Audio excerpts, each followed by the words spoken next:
Je vais texturer mon environnement ici. Donc, je vais ouvrir l'éditeur de matériaux. Je vais prendre un champ disponible que je vais appeler trottoir. Je vais aller chercher ici en diffuse une map. Map. Voilà, on va aller dans les textures. On va aller prendre ground peut-être.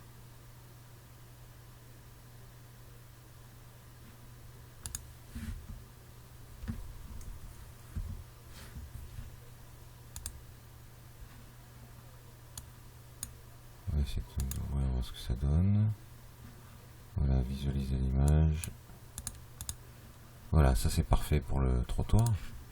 Donc on va l'appliquer dessus, mais on va demander à Max d'afficher l'image. Et on va appliquer un mapping UVW à cette... et on va utiliser cette bande blanche comme le bord du trottoir ici. Donc F4, je cache ma segmentation, je vais y rajouter un mapping UVW qu'on va mettre sous le bruit. Hein, ce qui comme ça il sera déformé lui aussi avec le bruit. Alors pardon, je me suis trompé, c'est mapping UVW et non effacer mapping.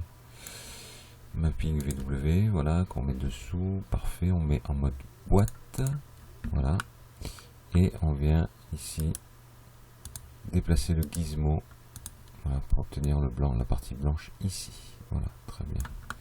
Ensuite, on va agrandir la partie la plus étroite, on va le mettre à 800 aussi, tac, celle-ci on va l'agrandir aussi un petit peu comme ceci, vérifier qu'on soit cohérent dans l'échelle du trottoir ici, peut-être comme ceci.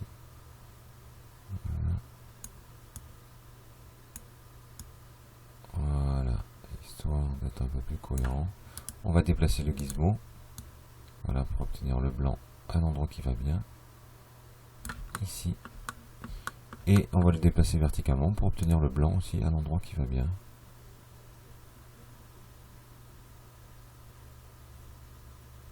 Voilà, on l'a ici. Voilà, on obtient le blanc ici, voilà, sur la face du trottoir, et c'est parfait. Ok, on va prendre le poteau, ici on va aller récupérer du métal galvanisé, ici dans la bibliothèque de Max. Logiquement elle s'installe avec l'installation, donc si vous n'avez pas, vous pouvez recomposer votre matériau.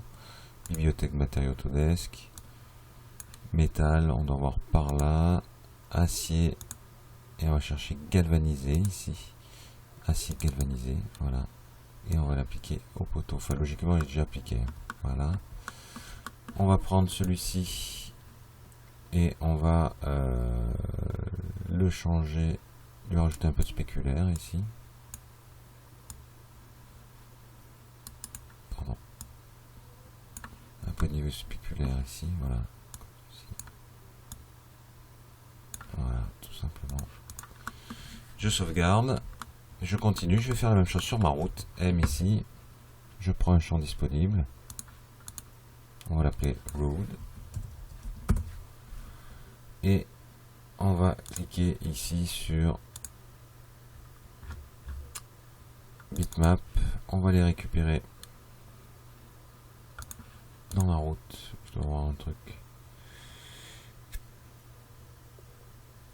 Route ici. Je vais prendre celle-ci, voilà, qui me semble pas mal du tout. Alors, j'oubliais, ouais, dans la texture trottoir, je remonte d'un cran et je vais lui rajouter du relief. Donc, je vais venir copier ici, clic droit. Même pas, non, je vais aller dans Map.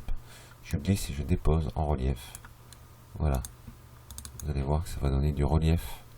Là, on voit bien que ça va donner du relief. Je vais augmenter, vous voyez. Je vais augmenter un peu, regardez. On va avoir du relief. Alors, c'est un peu trop à mon goût. Voilà, 40 comme ceci. Et on va mettre en niveau spéculaire notre map. Ainsi qu'en lustre. Voilà, on devrait avoir quelque chose de plus adouci. Voilà.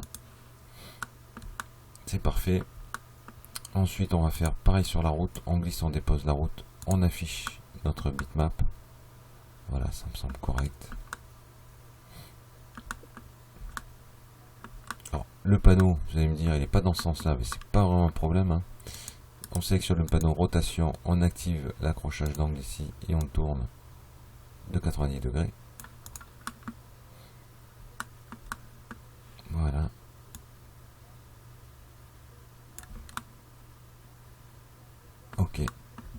On sauvegarde.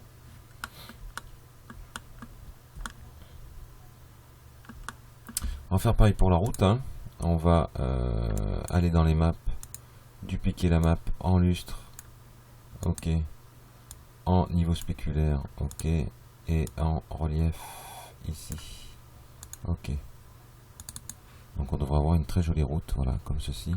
On va baisser un peu le niveau, le lustre et le niveau spéculaire. Voilà, baisser un peu le niveau spéculaire, on va faire pareil pour le trottoir, baisser le niveau spéculaire et le lustre. On va tendre vers des objets beaucoup plus mat. Voilà, ok. Je sauvegarde et on va faire le mur qui se trouve à côté du panneau.